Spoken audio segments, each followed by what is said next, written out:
मराठी हर समय पर मुगल मुगल और शिवाजी शिवाजी करते रहते हैं, लेकिन जैसे ही हम बिहारी अपने इतिहास की बात करते करते हैं तो इनकी गार जलने लगती है, क्योंकि इनको पता है कि ये इतिहास में बिहार की बराबरी नहीं कर सकते।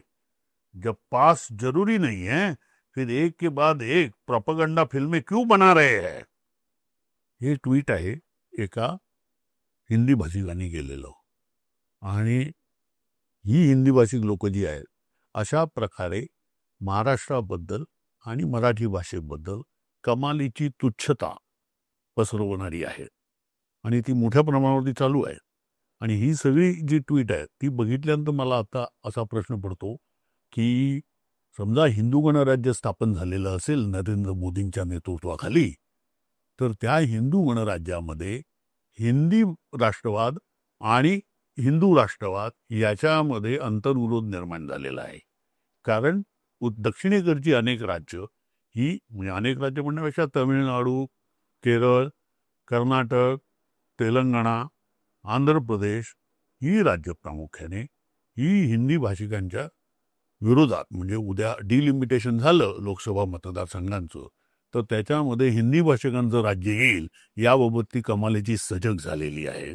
आणि हीच परिस्थिती अशा प्रकारे समजा मराठी लोकांची तुच्छता, मराठी लोकांबद्दल तुच्छता बाळगली जाणार असेल किंवा अशा प्रकारचा प्रचार केला जाणार असेल, कारण आपल्याला माहिती आहे सोशल मीडियावरचा प्रचार आता कमालीचा प्रभावी ठरतो. म्हणजे अख्खी ती व्हॉट्सअप युनिव्हर्सिटी त्याच्यावरतीच उभी आहे ना.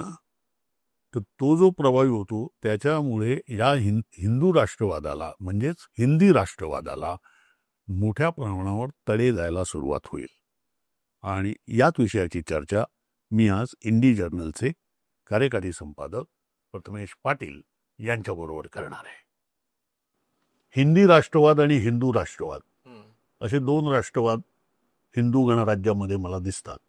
म्हणजे आतापर्यंत जे काय होतं त्यामध्ये आपण असं म्हणत होतो विविधतेत एकता, परंतु हिंदू गणराज्य जे निर्माण झालेलं आहे, विशेषतः बाबरी मशीद पाडल्यानंतर ती त्याची सुरुवात झाली. आणि जेव्हा 2024 साली बाबरी मशिदीच्या जागी राम मंदिराची उभारणी झाली, तेव्हापासून हिंदू गणराज्य स्थापन झालं असं सामान्यतः मानलं जातं. बरं. म्हणजे अगदी राज्यशास्त्राचे जे अभ्यासक आहेत सुहास पळशीकर यांनी असा उल्लेख केलेला आहे त्यांच्या इंडियन एक्सप्रेस मधल्या लेखामध्ये. बरं. तर हे जे काही हिंदू गणराज्य आहे, या हिंदू गणराज्यामध्ये हिंदी राष्ट्रवाद आणि हिंदू राष्ट्रवाद अशी एक कॉन्ट्राडिक्शन किंवा असा विरोधाभास दिसतो. विशेषतः एका बाजूने असं झालेलं आहे की दक्षिणेकडची जी राज्य आहे, मग त्याच्यामध्ये महाराष्ट्रही येतो. बरं, तर महाराष्ट्र हा पश्चिम भारतात असतो, पण दक्षिणेमध्ये तो येतो कारण विंध्य ओलांडला की दक्षिण. तर ही जी दक्षिणेकडची राज्य आहे त्यांचं एकंदर भारताच्या संपत्ती निर्मितीमध्ये असलेलं स्थान आणि याच्या पुढचे म्हणजे विंध्याच्या उत्तरेकडे याच्यामध्ये मोठ्या प्रमाणावर तफावत आहे. आणि ही जी राज्य आहेत यांच्या विरोधात, म्हणजे यांना काबीज करण्याचा एक प्रयत्न हिंदी राष्ट्रवाद करतो आहे असा आक्षेप तामिळनाडूचे मुख्यमंत्री, कर्नाटकाचे, केरळचे या सगळ्यांनी घेतलेला आहे. महाराष्ट्राने घेतलेला नाही आहे. परंतु प्रत्यक्षात ज्या प्रकारे हे दिसतंय, म्हणजे हिंदी राष्ट्रवाद आणि हिंदू राष्ट्रवाद ही कॉन्ट्राडिक्शन, याबद्दल तुझी ऑब्झर्वेशन कोणती? आता सर इंटरेस्टिंगली तुम्ही एक बघाल की नुकतंच आपण ज्या पार्श्वभूमीवर ही चर्चा करतोय की राज ठाकरेंनी हाक देणं एका अर्थाने की आता तुम्ही आस्थापनांमध्ये मराठी वापरली जाते का हे पहा, असं त्यांनी मनसैनिकांना त्यांच्या पाडव्याच्या भाषणामध्ये सांगितलं. आता त्यानंतर त्यांनी ज्या पद्धतीनं ते हँडल केलं त्याचे ते पटो न पटो, म्हणजे त्याच्याशी आपले मतभेद आहेतच की मारहाण करणं, धमकावणं वगैरे, तो भाग बाजूला जाऊ दे. पण ज्या क्षणाला अशी एक तीव्र मागणी जी आहे मराठीची की आस्थापनांमध्ये महाराष्ट्रातल्या मराठी बोलली पाहिजे, या मागणीबरोबर तुम्ही ऑनलाईन डिस्कोर्स एक प्रातिनिधिकच असतो तो, अर्थात तो काय सगळ्या समाजाचं आपण म्हणू शकत नाही की अधिकृत मत ते आहे, पण रिफ्लेक्टिव्ह आहे, तो एक प्रतिबिंब आहे तो त्या याचं. तर ऑनलाईन कॉन्व्हर्सेशन लगेच असं शिफ्ट झालं माध्यमांमधलं आणि याच्यामधलं. एकतर हिंदी माध्यमांनी मागच्या 4-5 महिन्यांमध्ये जे काही घडलं होतं महाराष्ट्रामध्ये, म्हणजे आपण बघतोय की हाऊसिंग सोसायट्यांमध्ये मराठी लोकांना घर देणार नाही, नॉन व्हेजिटेरियनच्या नावाखाली मराठी लोकांना बाजूला काढलं जाणं, त्यांना गेटोजमध्ये पुश केलं जाणं, आणि त्यानंतर एका कंपनीने जाहिरात काढली होती की मराठी माणसाने अप्लाय करू नये, असं. सो असे वारंवार घडत चाललेले प्रकार, हा एक टेन्शन बिल्डअप होत होतं. त्याच्यावरती राज ठाकरेंच्या आव्हानाची प्रतिक्रिया आलेली आहे. ते ते टेन्शन एक्झिस्टिंग टेन्शन आहे. त्याबरोबर लगेचच राईट विंगचा जो IT सेल होता, भाजप सहसा जो भाजपची पूर्णतः किल्ला लढवत असतो भाजपचा, तो पूर्ण IT सेल शिफ्ट झाला. त्याने लगेच एकदम आपलं नरेटिव्ह बदललं आणि मराठी लोक कसे घाणेरडे आहेत किंवा मराठी लोक कसे वाईट आहेत, एका झोपडपट्टीवाले आहेत, कामगारवर्गीय आहेत, नीच आहेत, म्हणजे ते यांच्या तुलनेत, उत्तरेतल्या व्यक्तींच्या तुलनेत ते नीच आहेत, अशा प्रकारचं नरेटिव्ह त्यांनी अगदी उघडपणे बोलायला सुरुवात केली. आता त्यात एखादा म्हणेल की हे तर फेक अकाउंट असू शकतात किंवा हे फक्त टेम्पररी अकाउंट्स असू शकतात किंवा हे काय म्हणतात त्याला, एका अर्थाने षडयंत्र असू शकतं. तर ऋषी बागरी नावाचा एक ट्विटरवरती सेलिब्रिटी आहे, त्याचं अकाउंट सहसा अगदी म्हणजे भाजपच्या अनेक ऑफिशियल लोकांनी पण फॉलो केलेलं असतं. ठीक आहे, तर तो प्रॉपर ऑफिशियल एक भाजपच्या IT सेल इकोसिस्टमचा भाग आहे. त्यानंतर हिंदुत्व नाईट म्हणून एक अकाउंट आहे, जे इतके महिने भाजपचं प्रचार करतच आहे. सो असे अनेक अकाउंट्स तुम्हाला दिसतील. मिस्टर सिन्हा म्हणून अकाउंट आहे, ते तर अगदी म्हणजे BJPचा पूर्ण असा कट्टर तो आउटलेट आहे त्या ह्याचा. तर ह्या सगळ्या अकाउंट्सनी एका दिवसात लगेच मराठी लोकांना टार्गेट करून महाराष्ट्राची ही जी मराठीची मागणी आहे, ती कशी एकतर सेसेशनिस्ट आहे, अँटी हिंदू आहे, अँटी नॅशनल आहे, अशा प्रकारची मांडणी सुरू केली. आणि त्याचं जे लेजिटिमेट एक स्थान आहे ते कमी करून त्या नॅरेटिव्हला मराठी हेट्रेड, मराठी लोकांच्या प्रती असलेला दुस्वास, या लेवलला त्यांनी तो कन्वर्ट केला. हे जवळपास 2-3 दिवस प्रामुख्याने एकदम असं मोठ्या प्रमाणात चाललं. ट्विटरवरती चालू होतं, फेसबुकवरती चालू होतं. त्याच्यावरती मराठी पॉलिटिक्समध्ये काहीच रिफ्लेक्शन आलं नाही, कारण एका अर्थाने त्याच्यापासून अनभिज्ञता आहे, पण ऍट द सेम टाइम एका प्रकारचा इग्नोरन्स पण आहे त्या मुद्द्याकडे.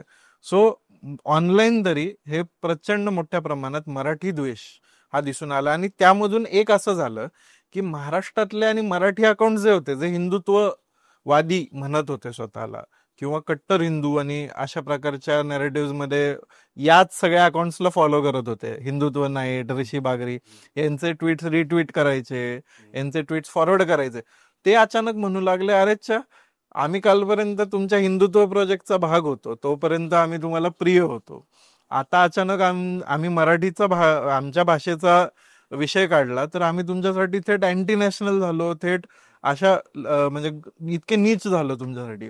तर त्यांच्यामध्ये आपोआप एक रिफ्ट तयार झाली. आणि राईट विंग मधला पण एक मराठी मोठा गट जो आहे तो असं म्हणू लागला की यापुढे आम्ही हिंदुत्व जो प्रोजेक्ट आहे तो आम्हाला लक्षात आलं की हा हिंदुत्व प्रोजेक्ट आहे, हिंदुत्व प्रोजेक्ट नाही. आणि असं एक कॉन्शियसनेस पण तयार झाला आणि एक दरी पण तयार झाली त्याच्यामुळे त्या ह्याच्यामध्ये. हे आता माझ्या काही दिवसात हे ट्विटरवर जो मी वाचतोय हा की बिहार UP सरनेम, म्हणजे बिहार UP मधली आडनावं कोणती असतात, तर शर्मा, सिंह, पांडेय, शुक्ला, तिवारी, यादव, पासवान, मांझी. आणि मराठी आडनावं कोणती, तर मूठ मारे, मुत्रे, लेंडे, थुके, चाटे, फुगे, हागवणे, अशा प्रकारचा प्रचार सुरू दिसतो. अगदी. आणि त्याचवर एवढंच नाही, आडनावांवर बोललं गेलं, छत्रपती शिवाजी महाराजांबद्दल अतिशय घाणेरड्या पातळीवरती ट्विट्स केले या अकाउंट्सनी, अतिशय घाणेरड्या, म्हणजे की आम्ही शिवाजी महाराजांच्या पुतळीतून उखडून टाकू, उत्तर प्रदेश मध्ये बिहारमधून शिवाजी राहणारच नाही याची काळजी घेऊ. मग शिवाजी महाराजांच्या इतिहासाबद्दल आणि जिजाबाईंबद्दल अतिशय घाणेरड पद्धतीने, मग ते वारंवार असं म्हणत होते की शिवाजीने माफी मागितली आग्र्याला येऊन तुमच्या, असं वगैरे या लेवलला ते नरेटिव्ह येऊन थांबलं. आणि त्यातून हे क्लिअर झालं की हिंदुत्ववादी जो इकोसिस्टम आहे त्याच्या माइंडसेटमध्ये तो माइंडसेट उघड्यावर आला. म्हणजे त्यांच्यासाठी जेव्हा तमिळ हिंदुत्ववाद करत असतात किंवा मुस्लिम विरोध करत असतात, हिंदुत्ववाद पण सोडा, जेव्हा ते मुस्लिम विरोधी असतं तेव्हा ते स्वीकार करतात आणि तेव्हा ते त्याला बढावा देतात. पण ज्या क्षणी कुठल्याही प्रकारची ऑटोनॉमी किंवा लोकलायझेशन, आता एक ट्विट असं होतं इंटरेस्टिंगली की तेव्हा नवरात्र आणि रामनवमी असा तो फेज होता त्या काळात. तर त्यांनी काही हिंदुत्ववादी अकाउंट्सनी असं टाकलं की आता हे मराठी लोक मटण खाणार, यांचं रामनवमीच्या दिवशी काय बेत असणार किंवा नवरात्रीमध्ये पण हे मटण खाणार आणि हिंदूंच्या भावना. म्हणजे महाराष्ट्रात रामनवमी हा प्रकार असा, म्हणजे नवरात्र हा प्रकार रामनवमीच्या दरम्यान नसतो ना. ते काय कोणी पाळत नाही ते उपवास किंवा उपास तपास. तर त्यांना ती लोकल हॅबिट्स आणि लोकल तिकडच्या सवयी, तिकडच्या धार्मिक रीतिरिवाज याच्याबद्दलही आदर नाही, समज नाही हा भाग वेगळा, पण आदरही नाही हे त्यातून क्लिअर झालं. आणि हा एक्सपोज झाला राईट विंग माइंडसेट की हा कावबेल्ट म्हणणं थोडंसं आपणच म्हणतो ना, आपण एका अर्थाने थोडंसं दूषण देणार आहे. कावबेल्ट नको म्हणे, पण हिंदी बेल्टचा हा प्रोजेक्ट आहे किंवा हिंदी बेल्टचं ऑब्सेशन आहे हे एक्सपोज झालं त्या दरम्यान, त्या डायलॉग दरम्यान. पण हे असं म्हणजे मला पडलेला प्रश्न असा की हे जे ट्विटरवरती चालू आहे, म्हणजे एका बाजूला तर यांचे ते नेते आहे हिंदी बेल्टचे, म्हणजे उदाहरणार्थ आता योगी आदित्यनाथ घेतले.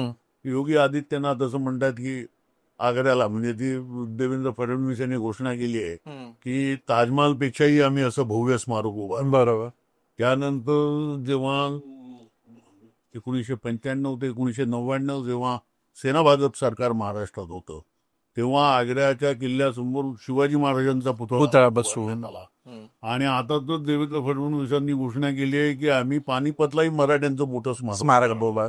म्हणजे हे जे भाजपचे जे नेते आहे, योगी आदित्यनाथ असतील किंवा आताच अमित शहा इकडे जाऊन आले, रायगडला गेलेले, त्यांनी सांगितलं की शिवाजी महाराजांना तुम्ही फक्त महाराष्ट्रापुरतं सीमित करू नका. त्यामुळे हे सगळे नेते असं बोलतायत. तर दुसऱ्या बाजूला हे ऑनलाईन किंवा ही त्यांचाच त्यांचा जो आयटी सेल आहे तो अशा प्रकारचं हे का करतो असावा?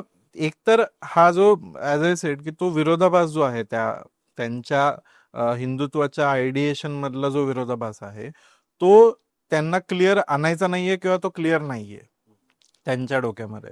आणि दुसरी गोष्ट, मध्ये जो आदित्यनाथांचा जो मेसेज होता की बटेंगे तो कटेंगे, ज्याच्याने महाराष्ट्रातल्या निवडणुकीत पण एक मोठा रोल प्ले केला. तर बटेंगे तो कटेंगे म्हणजे काय, तर आपण हिंदू म्हणून एकत्र राहू हे बरोबर आहे, पण कोणते हिंदू म्हणून एकत्र राहू या प्रश्नाचं उत्तर जर विचारलं तर तुम्ही गंगेच्या खोऱ्यातले जे हिंदुत्वाचे मायने आहेत किंवा उत्तर भारतीय हिंदुत्वाचे जे मायने आहेत ते हिंदू एकत्र राहू, तशा प्रकारे हिंदू असाल तर एकत्र राहू. त्याच्यापेक्षा वेगळे हिंदू जरी असाल तरी तुम्ही आम्हाला नको आहात. आता 2 दिवसापूर्वीच दिल्लीमधलंच मला वाटतं ते बंगाली मंदिराचं जे उदाहरण आहे की त्याच्या बाजूला मासे विकले जात होते. तर बीजेपीच्या तिथल्या काही लोकांनी जाऊन तिथं त्या मासेवाल्या विक्रेत्यांना धमकवलं की तुम्ही मंदिराच्या, आता ते बंगाली लोकांचं मार्केट होतं, त्यांच्यासाठी देवी आणि मासे याचा काहीही याच्यामध्ये विरोधाभास नाहीये. तर हा हिंदू त्यांना नाही चालणार आहे. बंगाली प्रमाणे मासे खाऊ शकतात. सो हा एवढा सुद्धा त्यांना डिव्हिएशन जो आहे त्यांच्या आयडियोलॉजी पासून तो चालणार नाहीये. आणि ऍट द सेम टाइम तुम्ही बघाल की छावा चित्रपट आला, त्याच्यानंतर पुन्हा हिंदुत्वासाठी मराठा इतिहासाचा वापर केला गेला की संभाजी महाराजांना मारणारा क्रूर कर्मा औरंगजेब, मग त्याची कबर खोदू असं वगैरे सगळं तो सगळा ड्रामा पूर्ण प्रेझेंट केला गेला. त्याच्या आधी सुद्धा शेर शिवा का छावा था वगैरे वगैरे अशा प्रकारची अनेक गाणी आणि स्लोगन्स तयार करून शिवाजी महाराज आणि तिथून सुरू होणारा मराठा इतिहास जो आहे त्याला एक अँटी मुस्लिम इतिहास म्हणून प्रेझेंट वापरायला त्यांनी एकदम सुरुवात केली. आता जोपर्यंत तो अँटी मुस्लिम आहे तोपर्यंत त्यांना मराठा इतिहास हवाय, पण मराठा इतिहासातले मग दुसरे बारकावे आहेत ते त्यांना नुअन्स नकोय त्याच्यातला, किंवा मराठा साम्राज्याचं दिल्ली विरोध किंवा दख्खनी साधी गोष्ट ना, मराठी राजभाषा कोश तयार करायला शिवाजी महाराजांनी. हा, सो तो जो एसेन्स आहे त्यातला फेडरल ह्याला प्रेरणा देणारा जो एसेन्स आहे तो त्यांना अजिबातच नको, म्हणजे त्याला स्पर्शही नाही करायचा. पण शिवाजी महाराजांचं स्मारक तिथं काय म्हणून रिप्रेझेंट होतं हे आपण मराठी लोकांनी बघायची वेळ आलेली आहे. मी मध्यंतरी लिहिलं होतं की जेव्हा हे शिवाजी शिवाजी करत होते तेव्हा हे म्हटलं होतं की उत्तर भारतीय काहीही म्हटलं, किती जरी म्हटलं तरी शिवाजी महाराजांकडे जसं मराठी लोक बघतात तसं नाही बघू शकणार, कारण तो त्यांचा भौगोलिक आणि सांस्कृतिक इतिहास नाही. आणि ती त्यांच्याशी असलेली आपली एका अर्थाने दक्षिणेतल्या राज्यांची ती एक जुना संघर्ष राहिलेला आहे, तो रिसोर्सेस असोत किंवा पॉलिटिक्स असो, या दोन्ही पातळ्यांवरती. तर त्यांच्यासाठी जेव्हा तुम्ही शिवाजी महाराजांना एक हेट सिम्बल म्हणून प्रेझेंट करू देता, तेव्हा आपोआप शिवाजी महाराजांचं जे मूल्यांकन आहे, पब्लिक इमेज जी आहे, ती रयतेचा राजा ही नसून कोणतरी मुसलमानांचे कोथळे काढणारा हिंदू राजा या लेवलला ती येऊन थांबते. आणि मग त्याचा अशा प्रकारे मिसयूज आणि कारण आता व्हॅल्यूच नाहीये, म्हणजे रयतेचा राजा ह्याच्या मागे जे एक जनतेचं पाठबळ असतं, जे एका व्यापक पाठबळ असतं, नैतिक, हा, त्याची नैतिकता काढून घेतली की मग असा उठसूट कोणी पण उठून मग शिवाजी महाराजांना एकेरी पातळीवर बोलू शकतो किंवा त्यांची निर्भत्सना करू शकतो. म्हणजे आता हे जे मी ट्विट वाचतोय म्हणजे असे जाहीरपणे बोलताही येणार नाही आपल्याला, इतके वाईट भाषेतले. आणि हे सगळे कोण चेसिंग हाय म्हणून कोणतं तो अकाउंट आहे, त्याने तर असंही म्हटलंय याच्यामध्ये की if south Indian states have problem with the population based delimitation then they are free to leave India. Yes. They will meet the same fate as of Pakistan. आणि पुढे तो म्हणतोय की south Indian states prosper due to the access to north and Indian Hindi belt, particularly north Hindi belt states, त्यांच्याकडचं म्हणजे big market, cheap labour and natural resources. म्हणजे त्या हिंदी भाषिक प्रदेशातले नैसर्गिक संसाधनं आणि बाजारपेठ आणि स्वस्त मनुष्यबळ याच्यामुळे दक्षिण भारतातल्या राज्यांचा विकास झालाय असं तो म्हणतोय. तो त्यांचा तो दावाच आहे त्याच्यामध्ये. म्हणजे आणि त्याच्यामधून तोच सगळ्या इतके घाणेरडे ते ट्विट्स आहेत ते, आणि असे ते तो करतोय. म्हणजे एका याच्यात तो त्याने म्हटलं, पिछले जन्म में मैं जरूर कोई बड़ा पुण्य का काम किया होगा, तभी इस जन्म में मुझे बिहार के गया जिले में जन्म मिला है. सोचो अगर गलती से मेरा जन्म महाराष्ट्र के भोसरी में होता तो मैं कहीं मुंह दिखाने के लायक नहीं रहता.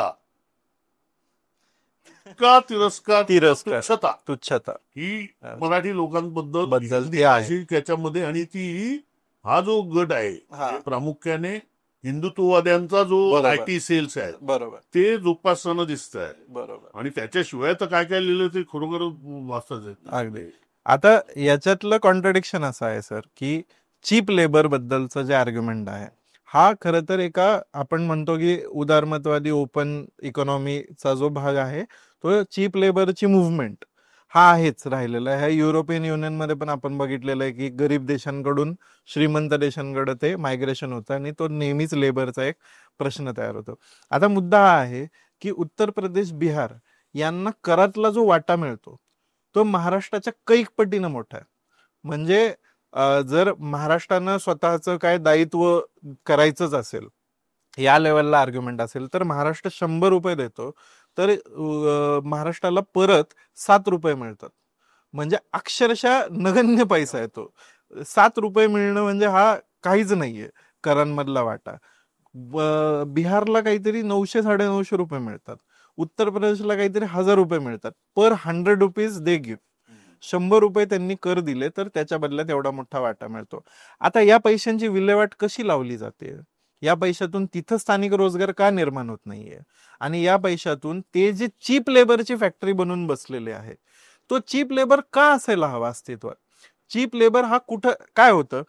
त्यांचा चीप लेबर म्हणून ठीक आहे, इथले उद्योजक, इथला शेतकरी, पंजाबातला शेतकरी हा चीप लेबर शोधतच असतो, कारण त्याला स्वतःची प्रॉफिट मार्जिन्स वाढवायची साहजिक गोष्ट आहे. पण त्या चीप लेबरचे परिणाम काय होतात? तर स्थानिक रोजगाराची चा जो दर्जा आहे तो ढासळतो. का? कारण समजा तुम्ही म्हणालात की इथं लेबर लॉज लावा, तर तो म्हणतो तू नको येऊ का आम्हाला, तो बिहार वरून आलेला मायग्रंट जो मजबूर आहे तो माझ्यासाठी तयार आहे 100 रुपयात करायला, ज्या गोष्टीला तो 300 रुपये मागतोय. त्याच्याने स्थानिक पातळीवरती लेबर लॉसची मागणी करता येत नाही, कुठल्याही मिनिमम वेजची मागणी करता येत नाही. स्थानिक मराठी लोकांना किंवा कुठल्याही राज्यात त्या स्थानिक लोकांना एक सन्मानजनक डिग्निटी असलेला रोजगार उपलब्ध होणं अशक्य होऊन जातं, कारण यांचं एकमेव आर्ग्युमेंट आहे, आम्ही चीप लेबर सप्लाय करतो. बरं, दुसऱ्या पातळीवर तिकडच्या नागरिकांचा जो स्वतःच्या सरकारसोबतचा संबंध आहे तो किती बिघडतो. ते स्वतःच्या सरकारला उत्तरदायित्व मागत नाहीत. ते म्हणत नाहीत की आम्हाला आमचा अपमान होतोय. तिथे होतोय ना अपमान, हे खरंच आहे की कर्नाटकामध्ये अँटी बिहारी, अँटी युपीआयट हा संघर्ष वाढलेला आहे, अँटी हिंदी. तमिळनाडूमध्ये आपण बघतोय, केरळमध्ये तेवढा संघर्ष ताणलेला नसला तरी तो तिथं एक सेंटिमेंट आहे. नॉर्थ ईस्टमध्ये, उत्तराखंडमध्ये सगळीकडं तुम्हाला हे सेंटिमेंट पाहायला मिळतं की युपी आणि बिहारच्या मायग्रंट्सच्या विरोधात एक प्रकारचं टेन्शन आपल्याला कानावर येत राहतं. मग आता हे जे टेन्शन आहे याचं रिफ्लेक्शन युपी आणि बिहारच्या पॉलिटिक्समध्ये का पडत नाही सकारात्मक पद्धतीने, की नाही आम्हाला पलायन रोखायचंय, आम्हाला या प्रकारचं मायग्रेशन नाही करायचं आणि इथं स्थानिक ऑपॉर्च्युनिटीज आम्हाला उपलब्ध करा.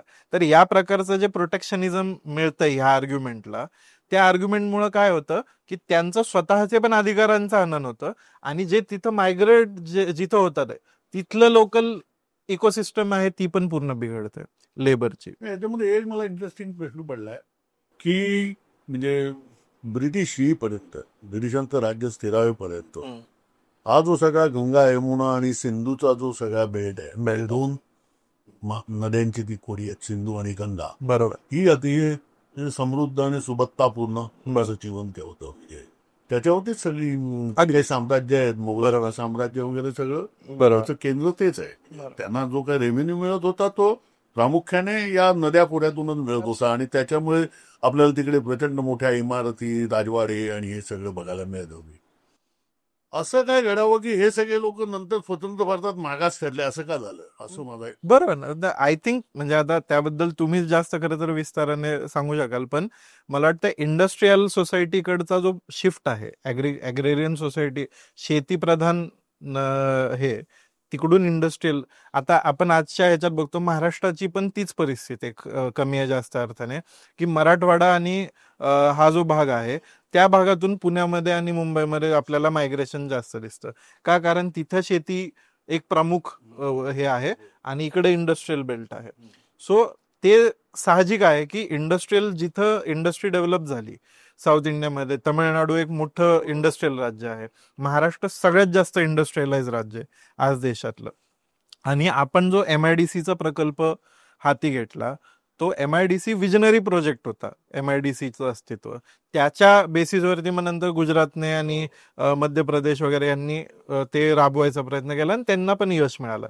पण महाराष्ट्र त्या बाबतीत पायनियर होता.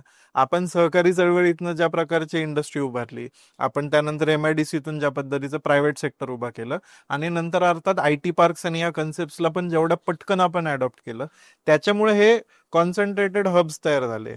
मुंबई, ठाणे, पुणे, नाशिक या सगळ्या ठिकाणी आपल्याला दिसतं की इंडस्ट्रीयल सुबत्ता आली आणि त्याच्यातून आकर्षण आलं की रोजगाराच्या संधी इथं उपलब्ध आहेत.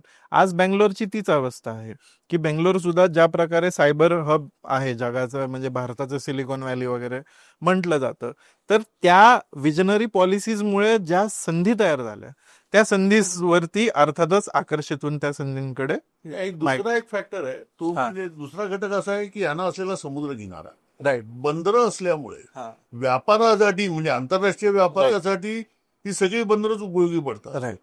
दुसरी गोष्ट अशी, म्हणजे समजा IT इंडस्ट्री धरायचं झालं, डेटा सेंटर बरोबर, तर दोन गोष्टी गरजेच्या असतात. एक म्हणजे त्याला कनेक्टिव्हिटी, म्हणजे वीज पाहिजे, बरोबर, आणि फायबर ऑप्टिक्स. याच्यामुळे मुंबई ऍक्च्युअली बंगलोरपेक्षा मुंबईला डेटा सेंटर जास्त याचं खाकणमुळे ती फायबरची जी लाईन येते, म्हणजे समुद्रात ज्या टाकलेल्या आहेत त्या मुंबईला आणि त्यांना फक्त आता गरज असते ती म्हणजे कंटिन्युअस वीज पुरवठा, म्हणजे ज्याला असं म्हणतो अखंडित वीज पुरवठा असेल, कारण त्याचं टेम्परेचर वाढतं त्यामुळे त्याचं हे कूल डाऊन करायला लागतात ना ते, बरोबर, ते सर्व गार करण्यासाठी, त्याचं तापमान वाढू नये यासाठी हे लागतं. तर म्हणजे हे जे एक कारण आहे, म्हणजे त्याला भौगोलिकही कारण आहे भौगोलिक आणि त्याच्याबरोबर या इकडच्या सरकारांनी घेतलेले निर्णय, विशेषतः मला असं वाटतं की महाराष्ट्र, कर्नाटक, त्यानंतर आंध्र, केरळ आणि तमिळनाडू या राज्यांमध्ये आपण इव्हन आता तेलंगणा, काही प्रमाणात तेलंगणा आहे, या सगळीकडे असं झालं की स्वातंत्र्योत्तर काळात इकडे प्रामुख्याने ब्राह्मणेतर नेतृत्व पुढे आलं. हे नेतृत्व सगळं शेतकरी जातींमधलं होतं आणि त्यामुळे त्यांनी विकासाची ती कास धरली आणि त्यामुळे त्यांनी प्रामुख्याने आम्हाला आमच्या समाजाचा किंवा शेतकऱ्यांचा विकास साधायचा आहे, म्हणून त्यांनी ते औद्योगिकरण किंवा बरोबर ज्याला आपण असं म्हणतो की शेतीवर आधारित उद्योगधंदे या सगळ्याची कास धरली. या उलट बिहार आणि युपी मध्ये दीर्घकाळपर्यंत उच्चवर्णीयांचंच राहिलं. म्हणजे आपण म्हणतो ते कोणते गोविंद वल्लभ पंत, त्यानंतर इकडचे कोण बिहारचे कोण, ते सगळे येत होते, ब्राह्मणांच्याच हातात ते राज्य होतं. ब्राह्मण किंवा कायस्थ किंवा ठाकूर यांच्याकडेच ती सूत्र राहिली आणि त्यामुळे तिकडे त्यांनी इंडस्ट्रीकडे बघितलंच नाही. म्हणजे बिहारचं तर डी इंडस्ट्रियलायझेशन झालं. बिहारमध्ये 30 का 40 साखर कारखाने होते, काहीच नाहीये.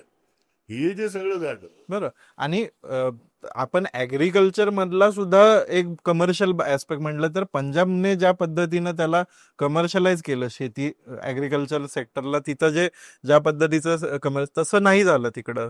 पंजाब मधलं ऍग्रिकल्चर म्हणजे इंडस्ट्रियलच एक्झॅक्टली त्याच्यावरती नाही. म्हणून असतं ना, म्हणून म्हणलं मग मायग्रेशन तिथून पण ऍग्रिकल्चर टू ऍग्रिकल्चर मायग्रेशन सुद्धा दिसतंय आपल्याला, की तिकडचे बरेच लेबरर, फार्म लेबरर हे बिहार मधले असतात, बिहार मधून आलं. सो हा त्याच्यामधला त्याचं हे आता मुंबईतला जो काही भाषिक हा आहे, बरोबर, एक तर अशा प्रकारचा भाषिक वाद तुम्हाला पंजाबमध्ये दिसत नाही. बरोबर. पंजाब विरुद्ध हरियाणा हा करा, त्याच्या हा वाद आहे, परंतु तो भाषिक नाही आहे. त्याला एक भाषेचा आहे, म्हणजे तो भाषा अशी हे सॉफ्टवेअर त्याला कारणीभूत आहे. म्हणजे त्यांनी म्हणजे हरियाणामध्ये मला आठवतं त्याला 89ला तेव्हा 88-89ला तेव्हा 88-89 नाही, त्याच्याही अगोदर 82-83ला जेव्हा ते ह्याचं सुरू झालं होतं खालिस्तानची चळवळ, ते नदी पाण्याच्या वाटपावरनं की हरियाणाला किती पाणी, आम्हाला किती पाणी, पंजाब आणि हरियाणा मधला खूप जुना संघर्ष आजही आहे. आणि त्यातलं बाबा चंदीगड हे कोणाचं, म्हणजे पंजाबचं की ह्याचं, हा जो काही एक म्हणजे जेव्हा हरियाणा आणि पंजाब वेगळे झाले, पंजाबी सुब्याची मागणी जी मान्य झाली, त्याच्यानंतर हरियाणामध्ये सेकंड लँग्वेज हरियाणाने तेलुगूचा स्वीकार केला होता. फर्स्ट लँग्वेज हिंदी आणि दुसरी तेलुगू. अच्छा. तर तेलुगूचा काय संबंध हरियाणाशी? म्हणजे हा मी म्हणतोय हा वाद आहे त्यांच्यामध्ये आजही आहे. तरी पण जसं महाराष्ट्रामध्ये एक शिवसेनेचं अस्तित्व आणि आता मनसेना, बरोबर, पहिलं शिवसेना नंतर मनसे, याच्यामध्येही बाळासाहेब ठाकरेंची शिवसेना होती, त्यावेळेला ठाकरेंचं म्हणणं होतं की केंद्रीय आस्थापना ज्या आहेत, केंद्र सरकारच्या ज्या कोणत्या एस्टॅब्लिशमेंट आहेत, मग त्याच्यामध्ये एअर इंडिया येतं, बँका येतात, हे सगळं येतं, याच्यामध्ये मराठी माणसांना नोकऱ्या मिळाल्या पाहिजे, असा तो आग्रह होता.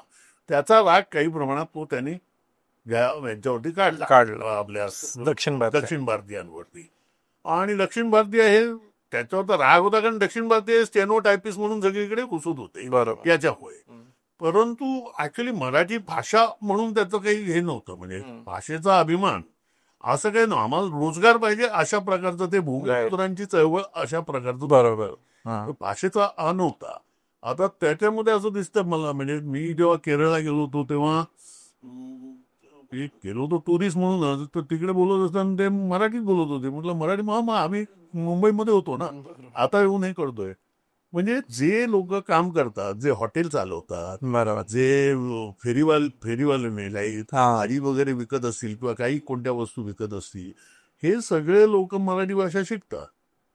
आता त्यामुळे त्यांचा काही यांच्यावरती राग नव्हता, शिवसेनेवरती असा राग नव्हता. बरोबर. तर म्हणजे हा जो आलाय, इव्हन हिंदी भाषिकही, आता महाराष्ट्रातले आणि मुंबई किंवा पुण्यातले रिक्षावाले पण हिंदी येतोच की, बरोबर, किंवा भेळपुरीवाले वगैरे सगळे मराठी बोलतात, बरोबर, भाषिक असले. परंतु हा जो काही दुस्वास जो आहे दुस्वास. भाषिकाचा, बरोबर. हा कुठून आला, हा कोणते लोक? बरोबर. मला वाटतं ह्याच्यावरती मी तुम्हाला ऐकवलं होतं, एक न्यूज लॉन्ड्रीचा पॉडकास्ट आहे NL चर्चा म्हणून. त्याच्यामध्ये अतुल चौरसिया यांनी ते अँकरिंग केलं आणि बाकी बरेचसे पत्रकार त्याच्यामध्ये चर्चेत आहेत. तर त्याच्यात हा मुद्दा आला की कर्नाटकातला अनुभव सांगत होत्या, न्यूज मिनिटच्या पत्रकार होत्या, न्यूज मिनिटच्या. तर त्या सांगत होत्या कर्नाटकात पण जेव्हा असा आग्रह होतो तेव्हा कामगार वर्गीय जे मायग्रंट्स असतात ते बऱ्याचदा अशा कुठल्याही प्रकारचा दुराग्रह बाळगत नाही. ते 2-3 शब्द शिकून घेतात, त्यांना थोडंफार समजायला लागतं आणि ते जास्त ॲडॅप्टेबल असतात. पण तेच बेंगलोर मधले जे एलिट हे आहेत, IT साठी येणारे किंवा तशा प्रकारच्या इंडस्ट्रियल जॉबसाठी येणारे जे आहेत, ते स्वतःच्या एका घेटोमध्ये असतात. ते त्या पर्टिक्युलर बिल्डिंग्समध्ये एकत्र राहतात. त्यांनी तिथं एक हिंदी क्लस्टर तयार केलेला असतो आणि त्यांचा स्थानिकांशी तशा अर्थाने काहीही संबंध येण्याचं कारण नसतं. कारण सगळं डिलिव्हरी बॉय घरी आणून देतो. शॉपिंग करायचं असेल तरी जसं तुम्ही एक उदाहरण सांगितलं ते मॉल संस्कृती मध्ये तुमचा काही संभाषणाचा काही हेच येत नाही, संबंध येत नाही. त्यामुळे मॉलमध्ये जाऊन शॉपिंग करतात, सिनेमा बघतात किंवा OTT वर सिनेमे बघतात आणि घर बसल्या ऑर्डर करू शकतात. त्यामुळे स्थानिक पातळीवर स्थानिक भाजीवाला याच्याशी बोलण्याचा काही संबंध येत नाही, फेरीवाल्याशी बोलण्याचा संबंध येत नाही, दुसऱ्या लोकांशी इंटरॅक्शन होत नाही आणि त्यामुळं ते एका बबलमध्ये राहत असतात ज्याच्यामध्ये भाषा हा त्यांच्यासाठी त्यांची भाषा हीच नैसर्गिक भाषा आहे असा जो एक कम्फर्ट तयार झालेला असतो, तो त्यांना जरा सुद्धा डिस्टर्ब झाला की मग ते दुस्वास करायला लागतात त्या कम्फर्टला. आणि हा बऱ्याचदा वर्चस्ववादाच्या मानसिकतेतून आपण हे बघतो की जातीय वर्चस्व ज्यांच्या डोक्यात असतं त्यांना आरक्षणाचा सगळ्यात जास्त प्रॉब्लेम असतो किंवा त्यांना अशा सोशल जस्टिस मेजरचा सगळ्यात जास्त प्रॉब्लेम असतो. का? कारण वर्चस्व हीच नॉर्मल अवस्था आहे हा त्यांचा समज असतो. तसंच ते हिंदी भाषिकांचं हिंदी सीखने में क्या प्रॉब्लेम आहे, म्हणजे जसं काही हिंदी शिकणं हे इतकं सहज आणि इतकं नॅचरल आहे, जसं ते म्हणतात ना आम्हाला तर हिंदी आधीपासून येते कारण आम्हाला मराठी येते तशी हे त्यांना रिअलाइज नाही होत की हे ह्याच्यामध्ये एफर्ट टाकावा लागतो. आणि त्यांचं असं म्हणणं आहे की मी तुमच्या राज्यात आहे, मी तुमच्या एरियात आहे आणि मी तुमचा खरेदी करणारा ग्राहक आहे, तर तुम्ही मला सर्व्ह करायसाठी हिंदी शिका. हा त्यांच्यामध्ये तो ऍस्पेक्ट आलेला आहे. सो ते एकीकडे वर्चस्व, दुसरीकडे ही हिंदी ऍज अ राष्ट्रभाषा याचा एक फॉल्स नॅरेटिव्ह आणि फॉल्स कम्फर्ट याच्यामधून ते येतं की हिंदी भाषिक एस्पेशली हे ऍडॅप्ट करायला, हिंदी भाषिक अपर क्लास आणि अपर कास्ट हे युजली भाषा ऍडॅप्ट करायला हे करतात, प्रॉब्लेम करतात. आता ते अपर कास्टचं मला अधिक महत्वाचं वाटतं, कारण जेव्हा फणीश्वरनाथ रेणू यांची पहिली कादंबरी महिला अचल प्रसिद्ध झाली, त्या महिला अचलची ही ती जी भाषा आहे महिला अचल या कादंबरीतली, ही काही म्हणजे ज्याला आपण आत्ताची जी शासकीय किंवा प्रमाणित हिंदी म्हणतात त्या भाषेतली ती कादंबरी नाही. त्याच्यामध्ये फणीश्वरनाथ रेणू त्यामध्ये त्यांनी ती तिकडे कचहारी बोली वापरलेली आहे, म्हणजे कचेरीमध्ये जी वापरली जाते ती बोली आहे. आणि त्याच्याशिवाय त्याच्यामध्ये अंगिका म्हणजे अंगदेश जो म्हटला जातो भागलपूर तिकडची भाषा अंगिका, त्यानंतर बंगाली पण येते, म्हणजे बांगला पण येते, अंगिका, बांगला, मैथिली अशा वेगवेगळ्या स्थानिक भाषा. इतकंच काय महिला ह्याच्यानं ती दुसऱ्या कादंबरी पण नेपाळी पण येते. तर तो जो प्रदेश आहे कोसीचा हा सगळा आहे, त्या तिकडे ज्या भाषा बोलल्या जातात त्यातले अनेक शब्द आणि मुहावरे वगैरे सगळं त्याच्यामध्ये येतं. त्यामुळे महिला अचल ही कादंबरी हिंदी नाही, हिंदी भाषिक कादंबरी नाही अशा प्रकारची टीका त्यावेळेला म्हणजे 1952 साली फणीश्वरनाथ रेणू यांच्यावर करण्यात आलेली होती आणि या कादंबरीवर. मात्र आज दोन म्हणजे रेणूंच्या दोन्ही कादंबऱ्या महिला अचल आणि परती परिकथा या कादंबरीमधली काही प्रकरणं ही नेपाळी भाषेत आहेत, लिपी देऊन सेम आहे परंतु नेपाळी भाषेत आहेत काही प्रकरणं. तर हे जे आहे तर त्यांना हिंदीच मानलं गेलं नाही. त्यामुळे फणीश्वरनाथ रेणूंना म्हणजे आज त्या अतिशय श्रेष्ठ कादंबऱ्या समजल्या जातात. ह्या कादंबऱ्यांचा अभ्यास जगातल्या वेगवेगळ्या विद्यापीठांमध्ये होतो, त्यांचा अनुवादही अमेरिकन म्हणजे इंग्लिश, रशियन अशा अनेक भाषांमध्ये झालाय, त्याचा अभ्यास होतो. परंतु कणेश्वरनाथ रेणूंना शेवटपर्यंत साहित्य अकादमी पुरस्कार मिळालेला नव्हता. त्यांना कोणताच साहित्याचा पुरस्कार मिळालेला नाही, एवढा सगळा मोठा लेखक असो. याचं कारण हेच की ते एक तर त्या कालच्या जातीत म्हणजे धानुक जातीतले होते. धानुक म्हणजे महादलित. ते नुसतं असं समजा ते काय हे असतं, व्यवसायानुसार बोलायचं झालं तर धानाचं जे हे करतात, कुटाई करतात, म्हणजे तांदूळ सडणं काय हातसडीचं तांदूळ, ते ते धान म्हणतात ना, ते काम करणारे ते धानू. अशा प्रकार म्हणजे ते महादलितच समजले जातात बिहारमध्ये. म्हणजे अधिक म्हणजे महादलित इन द सेन्स अधिक एक्स्ट्रीमली बॅकवर्ड अशा प्रकारचे हे नाही आहेत, अस्पृश्य नाही, परंतु एक्स्ट्रीमली बॅकवर्ड समजले जातात. त्यामुळे त्यांना या सगळ्या वर्चस्ववादी हिंदूंनी, म्हणजे हे सगळे ब्राह्मण, कायस्थ, ठाकूर हे ते सगळे होते जे साहित्य अकादमी आणि या सगळ्यामध्ये साहित्यिक वर्तुळात प्रतिष्ठा पावलेले होते. त्यांनाही तिकडे वेळ धरलं होतं की ते हिंदी भाषिकच नाही. म्हणजे हे कुठपर्यंत जातं ते मी सांगतोय की केवळ मराठीशी संबंधित नाहीये ते, किंवा तमिळीची नाही आहे. त्यांना ती अंगिका पण आमची भाषा नाही आणि मैथिली पण आमची भाषा म्हणजे आम्ही जी बोलतोय ती. आणि ही जी खरी हिंदी भाषा जी आता आपल्यामध्ये बोलली जाते, की ज्याला प्रमाणित हिंदी म्हटलं जातं किंवा जी संस्कृत तरतूद हिंदी आहे, या हिंदी भाषेमध्ये एकही मोठं साहित्य नाही. 1000 वर्षापूर्वी किंवा 400 वर्षापूर्वी किंवा 300 वर्षापूर्वीचं कोणतंही श्रेष्ठ साहित्य या हिंदी भाषेमध्ये नाही. हिंदी भाषेतलं जे काही साहित्य आहे ते खडीबोलीमध्ये आहे, ब्रजभाषेमध्ये आहे, भोजपुरीमध्ये आहे, मैथिलीमध्ये आहे, अमक्यामध्ये आहे. ही जी काही बोलली जाते हिंदी भाषा त्याच्यामध्ये नाही. त्या भाषेची सुरुवातच मुळी प्रेमचंदांपासून झाली. प्रेमचंदांपासून आता म्हणजे ती अतिशय नवी भाषा एका अर्थाने. ती केवळ स्वातंत्र्य चळवळीच्या बरोबर वाढली, आणि त्यामुळे ती भाषा ही झाली, काय म्हणतात त्याला, राष्ट्रीय भाषा म्हणून लागले लोक. परंतु ती काही म्हणजे एकमेकांची it was a lingua Franca. एकमेकांमध्ये महाराष्ट्रातल्या लोकांना तिकडे बोलायचं असेल तर ती भाषा, पंजाबातल्या लोकांना इकडे याच्या सगळ्यांशी संवाद करायला म्हणून ती भाषा निर्माण झाली, ती लिंग्वा फ्रांका आहे. म्हणजे आता यांची समजा साक्ष काढली प्रबोधनकार ठाकरेंची, तर प्रबोधनकार ठाकरे जेव्हा गांधीजींना भेटले तेव्हा ते इंग्लिशमध्ये बोलत होते. ते बोलले मला हिंदीत नाही बोलता येतं, मला फक्त दोनच भाषा, एकदा मराठी किंवा इंग्लिश, असं होतं. हिंदी तेव्हा कोणाला येत नव्हती फारशी. आणि मला वाटतं या प्रकारचा जो एक डिस्कोर्स आहे ना, म्हणजे आता तुम्ही बघा त्या याच्यातलं अडचण अशी पण झाली आहे की याचं इंटेलेक्च्युअलायझेशन जे आहे किंवा त्याला एका थिअरायझेशन ज्या पद्धतीचं व्हायला पाहिजे, द्रविड अस्मितेनं जसं तमिळचं एक थिअरी मांडलेली आहे की तमिळ असणं म्हणजे काय, तर तमिळ भाषेचा आणि सामाजिक न्यायाचा त्यांनी संबंध जोडलेला आहे. आणि त्यामुळं तमिळवर आक्रमण म्हणजे सामाजिक न्यायाच्या तत्वावर आक्रमण, आणि तो जो स्पिरिट आहे तमिळनाडूचं त्याच्यावर आक्रमण, असं ते त्यांनी स्ट्रॉंगली ते हे केलेलं. त्यामुळे तमिळनाडूचे जे चीफ मिनिस्टर आहेत त्यांनी एकतर लढा, आता त्यांनी ते म्हणलेच आहे भाषा लँग्वेज वॉर करायला तयार आहे नाही आम्ही तुमच्यासोबत, एकतर ही बोललेले आहेत. आणि दुसरी गोष्ट त्यांनी काय म्हणाले की हिंदीनं 25 नॉर्थ इंडियन भाषा संपवल्या. त्यांनी ही सगळी नावं घेतली, ब्रज, अवधी यांची सगळी, त्या 25 भाषा संपवल्या हिंदी. या प्रकारचं कॉन्शियसनेस मराठीमध्ये इंटेलेक्च्युअल पातळीवरती यूज दिलं नाहीच आहे. म्हणजे त्या प्रकारे आपल्याकडचा जो एक लिबरल क्लास आहे त्याला हा इश्यू द्वेषाचा वाटतो किंवा ह्याचा, पण त्याच्या मागचं जे हे भाषिक समृद्धतेचं आणि भाषेशी रिलेटेड हे जे दुसरे ऍस्पेक्ट्स येतात. आता नॉर्थ इंडियन कमेंटेटर अनेकदा बोलताना म्हणतात, त्याच पॉडकास्टमध्ये न्यूज लॉन्डेच्या, त्यांनी असं म्हटलं की ये तो गरीब मजदूर है, गरीब मजदूर है. पण फक्त गरीब मजदूर येत नाहीत, पहिली गोष्ट तर दुसऱ्या ऑपॉर्च्युनिटीज घेणारे पण शिक्षित officers, state bank, Maharashtra bank या सगळ्या बँकांमध्ये बरेच अधिकारी हे नॉर्थ इंडियन आहेत. हा एक अडचणीचा प्रश्न आहे.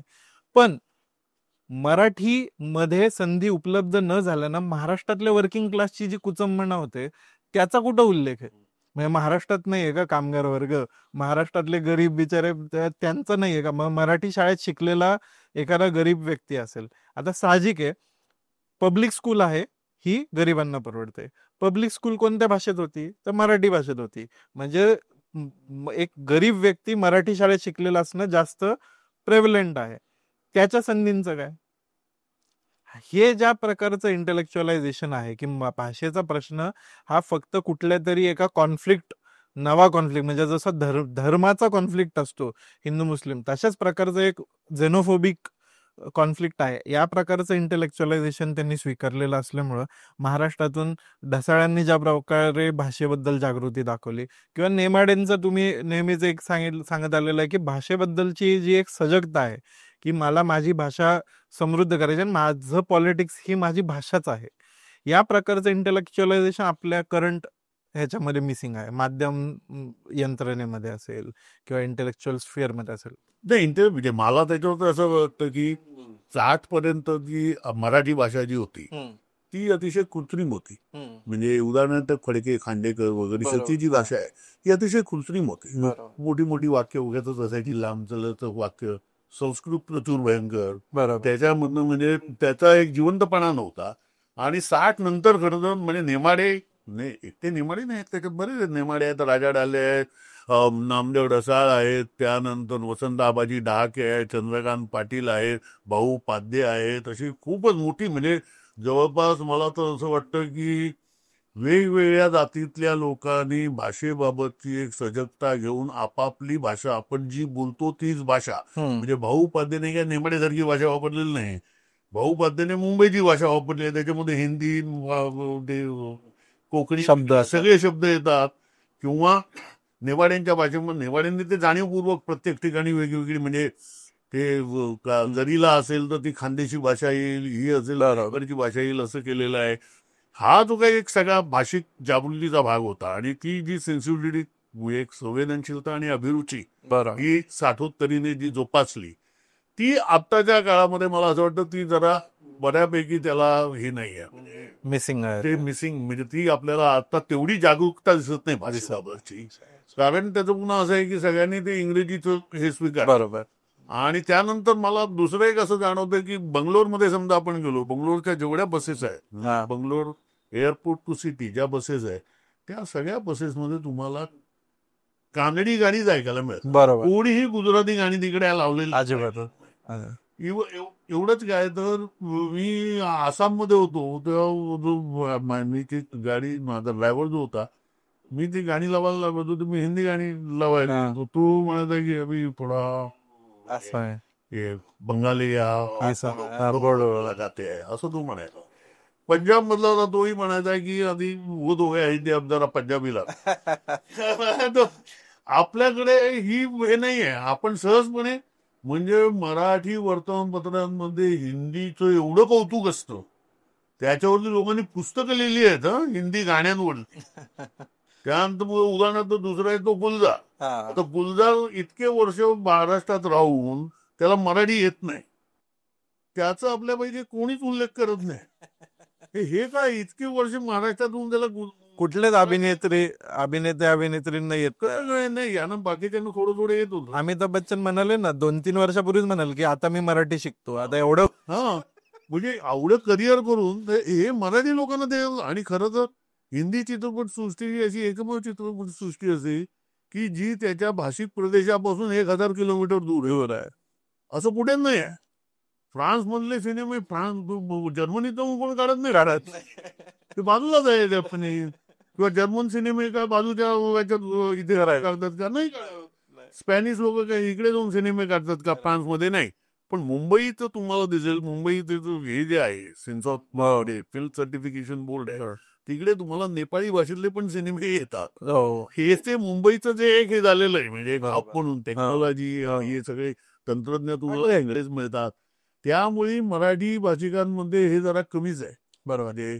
हा असा भाषेचा अभिमान हा जरा कमीच आहे. आणि जो आहे तो आणि भाषा नाही, तो वेगळ्या रंगाने गेला. आणि तो पेरलेला तुच्छतावाद जो आहे मराठी बद्दलचा, की मराठी कामवाल्या बाईचे सिनेमामध्ये मराठी स्त्री पात्र असेल तर ती हमखास कामवाली बाई असते. कुठला तर पोलीस इन्स्पेक्टर, ट्रॅफिक हवालदार आणि कामवाली बाई, ही 3च मराठी पात्र तुम्हाला मुंबईतल्या हिंदी सिनेमात दिसतात, जो मुंबईत बेस्ड आहे. श्रीमंत व्यक्ती नेहमी गुजराती, सिंघानिया वगैरे वगैरे अशाच टाईपचा कोणतरी असतो. सो हा मराठी लोकांनी पण स्वीकारला, याचं ते द्योतक असावं की मराठी बोलण्यात लाज वाटते. नाही, हा भाग सोडा. माझा मुद्दा असा आहे की हा जो म्हणजे आता समजा मारवाडी आता इकडे इतके वर्ष सेटल झाले आहेत मारवाडी समाज की महाराष्ट्रामध्ये असा व्यापारी जातच नव्हती ना, त्यामुळे मारवाडीने ती जागा भरून गाठली. बरोबर. पण या सगळ्या मारवाड्यांना उत्तम मराठी जमतं. एकदम मराठी उत्तम. अगदी अगदी हे विदर्भ मराठवाडा कुठे इथे अगदी आमदार खासदार पण होतात, अगदी उत्तम मराठी बोलतात. 100%. गुजराती सुद्धा, मुंबईतले गुजराती उत्तम मराठी बोलतात. याचं कारण असं, तुम्हाला काही विकायचं असेल तर तुम्हाला तुमच्या गिराईकाची भाषा यायला पाहिजे, साधी गोष्ट आहे. तर हे ज्यांना काही विक्री करायची असते, धंदा करायचा असतो, व्यवसाय करायचा असतो, ते सगळेजण मराठी भाषा शिक आणि अतिशय उत्तम मराठी भाषा बोलतात. म्हणजे हे करत नसतील, त्यांना काय साहित्याचा वगैरे अभ्यास करत नसतील, पण हे करतात.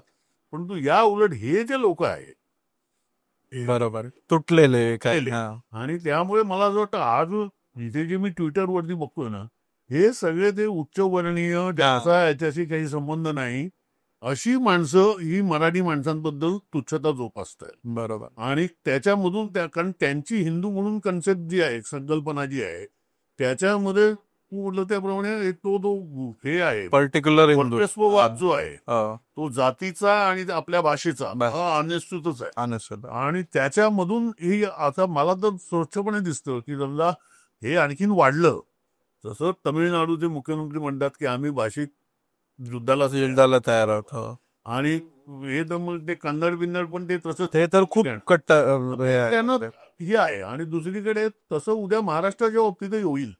कारण आज तर असं झालेलं आहे की आज सगळेच म्हणजे फुले आंबेडकरांचं नाव घेणारी, आता यांना तर हे कळायला पाहिजे की आंबेडकर हा एकमेव मराठी लेखक आहे की जो भारतातल्या सगळ्या भाषांमध्ये अनुवादित झालेला आहे. खरं आहे. बाकी कोणताही एवढा मोठा लेखक नाही ना, असले तर फुलेच असते. परंतु फुले आंबेडकर वगळता मला तुकाराम आणि ज्ञानेश्वर पण इतक्या भाषांमध्ये अनुवादित नाही झालेत जेवढ्या भाषांमध्ये आज आंबेडकर आणि फुले केलेले. खरं.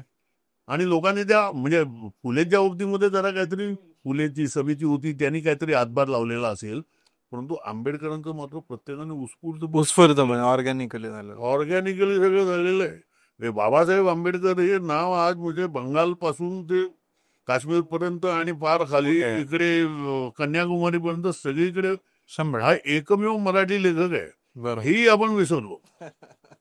म्हणजे आपण त्यांना असं कंपार्टमेंटलाइज करून टाकलंय. बाबासाहेबांनी इंग्रजीमध्ये विपुल लेखन केलं, मुद्दा तो नाही आहे, पण ते मराठीच होते. ते मराठी प्रामुख्याने त्यांची लेखनाची सुरुवात मराठीतूनच झालेली. पण तरी त्यांचं भाषण म्हणजे समजा ते जातीप्रथा म्हणजे अॅनालिसिस हे भाषण भारतातल्या बहुतेक सगळ्या भाषांमध्ये अनुवाद झालेलं.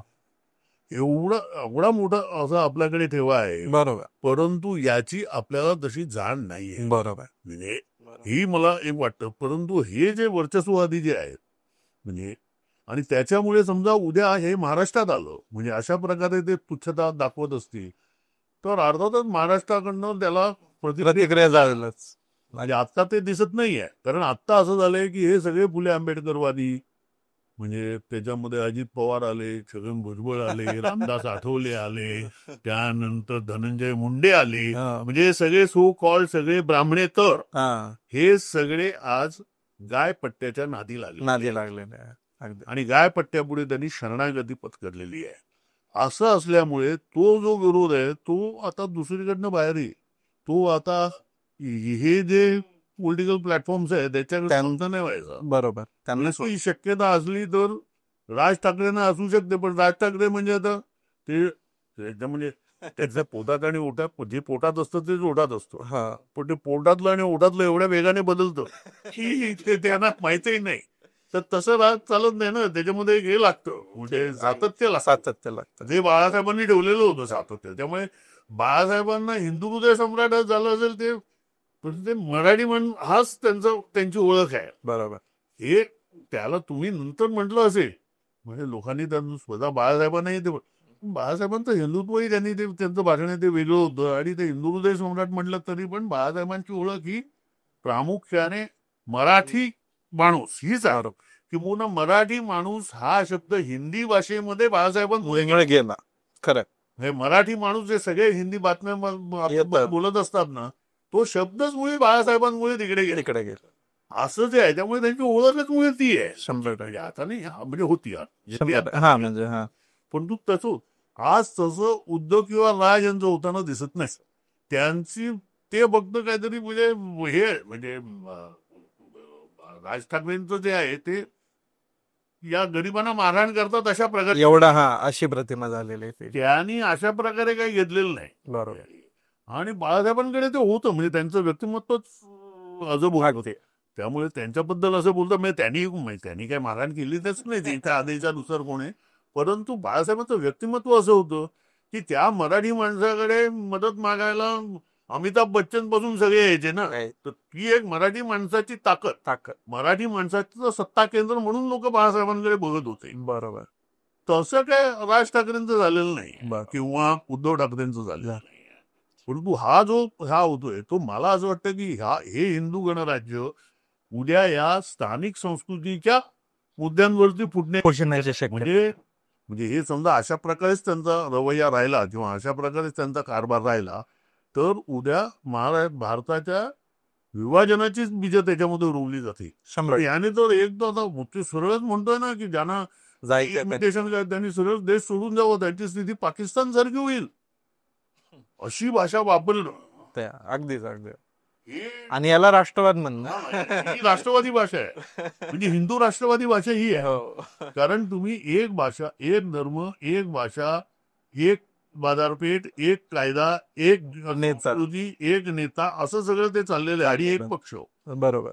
अशा प्रकारे ते चाललेलं आणि ते कदाचित अंगाशी येऊ शकते. आणि त्याची लक्षणं मला म्हणजे आता हे जे झालंय म्हणजे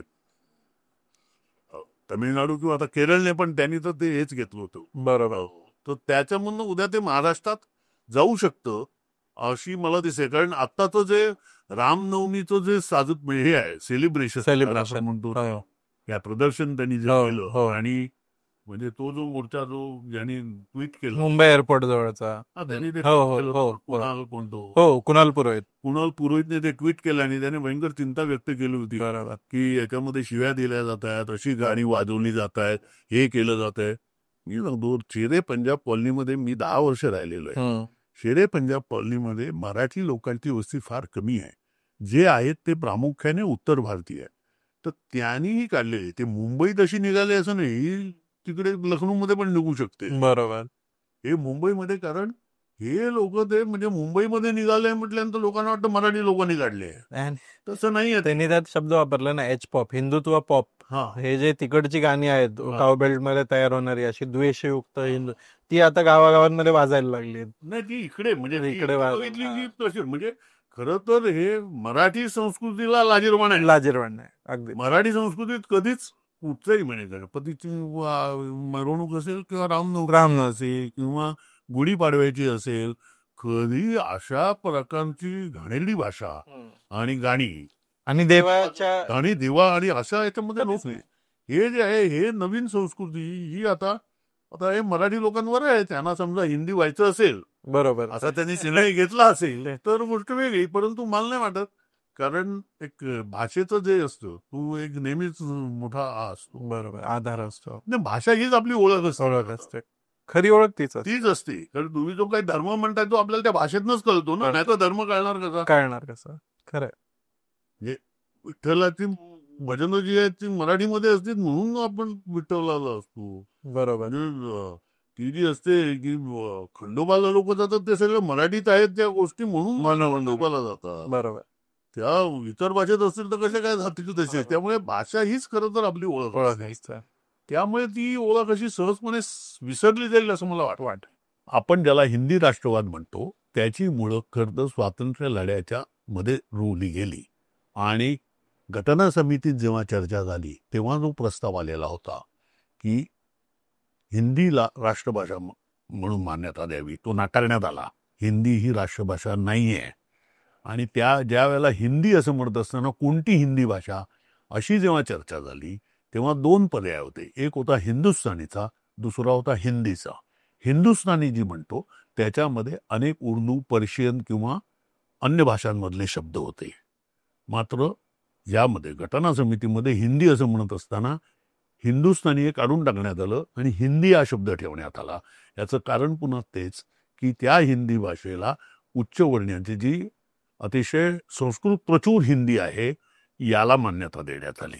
आणि या मान्यतेच्या विरोधात तुम्हाला लक्षात येईल की जेव्हा छत्तीसगडची निर्मिती झाली तेव्हा छत्तीसगडी भाषेला मान्यता द्या अशी मागणी करण्यात आली. राजस्थानीमध्येही जी मारवाडी भाषा आहे त्याला मान्यता द्या अशा प्रकारचा आग्रह येतो आहे. आणि अशा प्रकारचे म्हणजे वेगवेगळ्या हिंदी भाषेतल्याच अनेकांना या म्हणजे अनेक भाषिकांनी अशा मागण्या केलेल्या आहेत. म्हणजे उदाहरणार्थ आता हे बघितलं असेल तर बिहारमधली भोजपुरी जी आहे, मैथिली जी आहे, ब्रजभाषा, आता सगळ्याधिक आता भोजपुरीमध्ये मोठ्या प्रमाणावर चित्रपट निर्मिती होते. म्हणजे भोजपुरी भाषेचंही मार्केट मोठ्या प्रमाणावर वाढतं आहे. परंतु अशा प्रकारची कुठचीही भाषिक म्हणजेच सांस्कृतिक विविधता ही हिंदू राष्ट्रवादाला मान्य नाही. आणि हे आपल्याला अधिकाधिक या चर्चेमधनं तर ते पुढे आलेलंच आहे. आणि तोच हिंदू राष्ट्रवादाचं पुढचा म्हणजे हिंदू राष्ट्र अशा प्रकारचा हिंदू राष्ट्रवाद हा भारतापुढचा म्हणजे भारताच्या एकात्मतेलाच धोका आहे. आपल्याला हा कार्यक्रम कसा वाटला हे कमेंट बॉक्समध्ये अवश्य नोंदवा, जेणेकरून जे काही यूट्यूबचे अल्गोरिदम असतात त्यानुसार तो अधिकाधिक कमेंट्स झाल्या, अधिकाधिक शेअर झाला, अधिकाधिक लाईक झाला तर तो अधिकाधिक लोकांपर्यंत पोहोचतो. त्या तिकडे आपल्याला स्क्रीनवरती एक बटन दिसतंय जॉईनचं, ते बटन दाबा आणि इंडी जर्नलला यथाशक्ती अर्थसहाय्य करा. स्वतंत्र पत्रकारितेला आपला हातभार लावा. धन्यवाद.